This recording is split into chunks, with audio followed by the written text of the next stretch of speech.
¿Alguna vez te has sentido presionado a dar diezmos por miedo a estar robándole a Dios? ¿Has oído que si no contribuyes se te cerrarán las puertas del cielo? ¿Y si te dijera que la iglesia nunca te contó toda la verdad sobre el diezmo? La realidad es que muchos cristianos viven bajo una carga de culpa y temor, entregando su dinero no por amor, sino por obligación. Y peor aún, creen que si no pagan, Dios los castigará. Pero hoy descubrirás 3 secretos bíblicos sobre el diezmo que pueden transformar por completo tu visión de esta práctica. Lo que estás a punto de oír puede sorprenderte, pero también puede liberar tu fe de una vez por todas. Si quieres saber si te están manipulando o si realmente tienes una obligación delante de Dios, quédate conmigo hasta el final, porque lo que estoy por revelar puede cambiar tu vida espiritual para siempre. El diezmo en el Antiguo Testamento era un sistema de apoyo comunitario, no solo dinero. Muchos imaginan el diezmo como una simple transacción financiera, una especie de tributo sagrado pagado a la iglesia. Pero, ¿era realmente esa la intención de Dios? Al profundizar en la Biblia, nos damos cuenta de que el diezmo, desde su origen, era mucho más que dinero. En el Antiguo Testamento cumplía una función esencial en la estructura de la sociedad israelita. Contrario a lo que muchos piensan, el diezmo no era una cantidad fija y única, ni era una mera obligación religiosa. Era un sistema de provisión que sostenía no solo a los levitas y a los necesitados, sino también las festividades espirituales que fortalecían la fe y la comunión del pueblo. Entender este fundamento es crucial para discernir cómo Dios realmente quiere que tratemos nuestras posesiones y nuestra generosidad. Los levitas, por ejemplo, eran la única tribu que no recibió tierra como herencia, Números 18, 20, 24. Su misión era servir en el templo, cuidar los asuntos espirituales e interceder por el pueblo delante de Dios. Pero sin tierra que cultivar ni animales que criar, ¿cómo podían sobrevivir? El diezmo fue el medio por el cual Dios proveyó para ellos, asegurando que quienes dedicaban su vida al servicio sagrado no fueran olvidados ni desatendidos.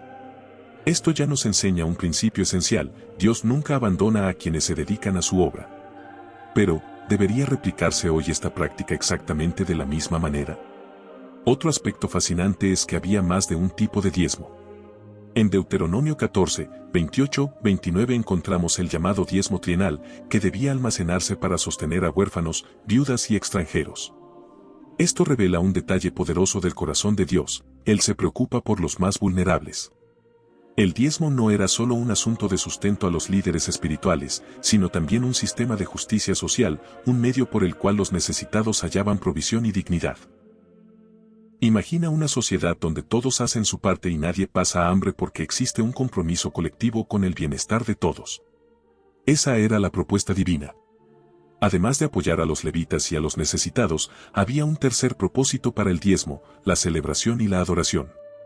Deuteronomio 14, 22, 27 nos muestra que parte del diezmo se usaba para festividades religiosas, momentos de gratitud y alabanza a Dios.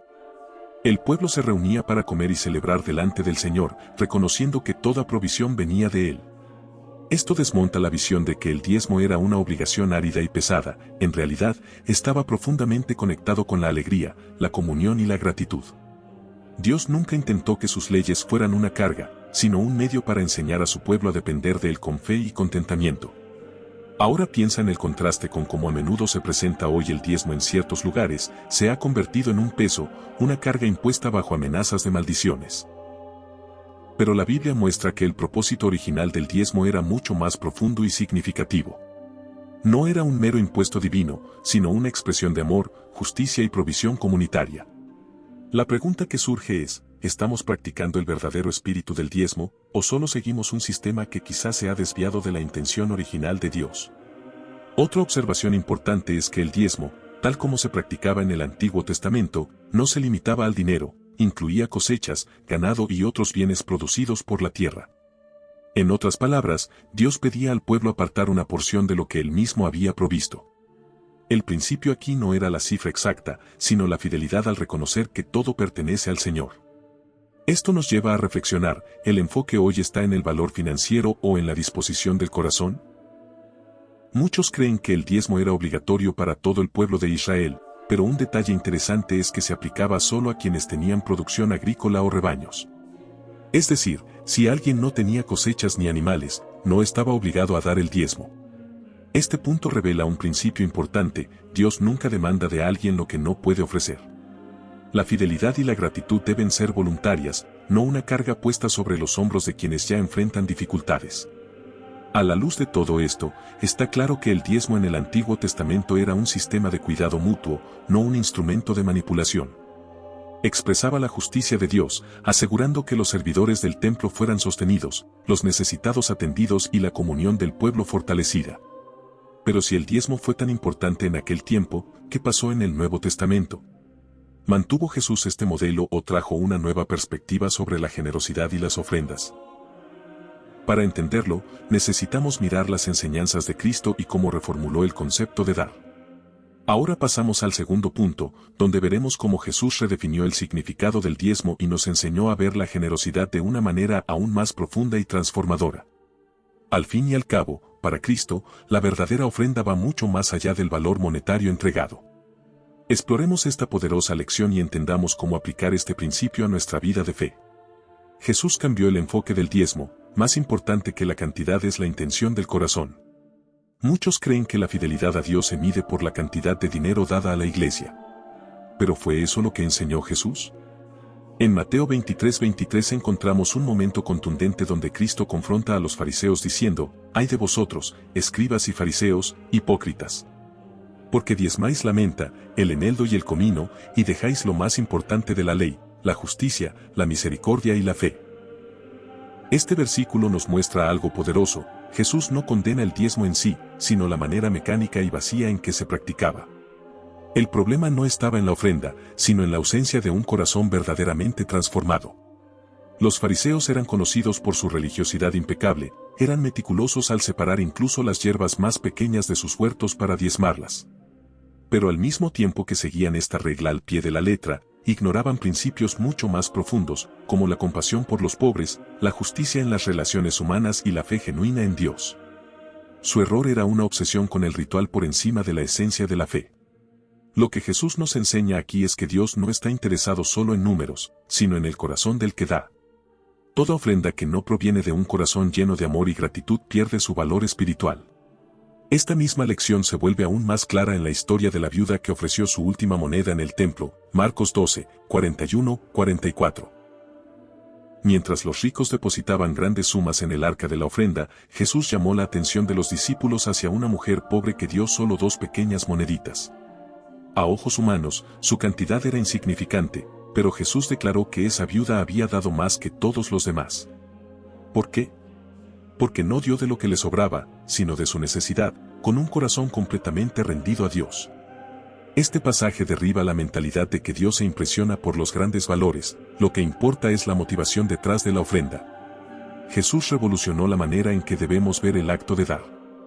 En el Antiguo Testamento, el diezmo era una ley, una obligación establecida, pero Jesús trajo una nueva perspectiva, la generosidad voluntaria basada en el amor y la fe. Para Cristo, la verdadera ofrenda no es la que se hace por miedo al castigo o por costumbre religiosa, sino la que brota de un corazón lleno de gratitud. Esta enseñanza nos desafía a reflexionar. Cuando contribuimos, ¿estamos simplemente siguiendo una regla o estamos expresando un corazón verdaderamente transformado? Otro punto importante es que Jesús no habló solo de ofrendas financieras, sino de una entrega mucho mayor. En su caminar en la tierra, enseñó que el mayor llamado de un seguidor de Dios es darse por completo. Amar al prójimo, ayudar a los necesitados, perdonar a quienes nos ofenden y servir a otros son maneras de ofrecer que van mucho más allá del dinero. ¿Estamos realmente dispuestos a dar nuestro tiempo, nuestra atención y nuestro amor a quienes necesitan una palabra de esperanza? El mensaje de Cristo sobre la generosidad no se limita a las ofrendas en el templo. Él nos invita a ser generosos en todo, en el perdón, en la hospitalidad, en la paciencia y en el cuidado de los demás. A veces, la ofrenda más valiosa que podemos dar no se encuentra en nuestra cuenta bancaria, sino en el tiempo que dedicamos a alguien que necesita una palabra de esperanza. Cuando entendemos esto, nos damos cuenta de que la donación económica es solo una pequeña parte de lo que significa ser generosos en el reino de Dios. Es interesante notar que Jesús nunca exigió el diezmo a sus discípulos. Habló de dar, de ayudar, de servir, pero nunca impuso una cantidad fija. Eso se debe a que su énfasis estaba en la disposición del corazón, no en una regla matemática. La generosidad en el reino no funciona como un sistema de cobros, sino como un reflejo del amor de Dios en nosotros. Cuando estamos llenos de ese amor, dar se convierte en un privilegio, no en una obligación. Esta enseñanza puede ser liberadora para muchas personas que viven angustiadas pensando que necesitan dar una cantidad exacta para no desagradar a Dios. La verdad es que Jesús nunca condicionó la bendición divina al dinero, siempre señaló la fe y la obediencia como los verdaderos caminos para vivir una vida abundante. Quien da con el corazón correcto jamás será desamparado por Dios, pues Él mismo promete proveer todas las cosas. Ahora bien, si el diezmo no es un requisito en el Nuevo Testamento, ¿cómo debemos ver las ofrendas? ¿Existe una nueva forma de contribuir enseñada por Jesús y los apóstoles? En el siguiente tema veremos cómo el Nuevo Testamento establece un modelo de contribución que no se basa en el miedo ni en la obligación, sino en la alegría y la libertad. El Nuevo Testamento no exige el diezmo, sino que enseña la ofrenda voluntaria. Al mirar a la iglesia primitiva y a las enseñanzas de los apóstoles, notamos que el concepto de contribución cambió significativamente respecto al Antiguo Testamento.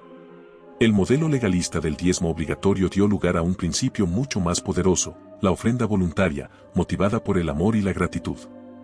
El apóstol Pablo, escribiendo a los Corintios, lo dejó muy claro, cada uno de como propuso en su corazón.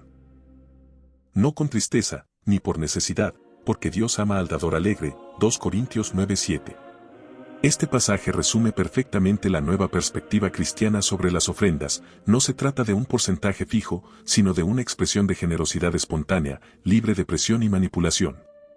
Este principio de libertad en la contribución se repite en varias partes del Nuevo Testamento. En 1 Corintios 16:2, Pablo instruye a la iglesia a separar sus ofrendas según haya prosperado.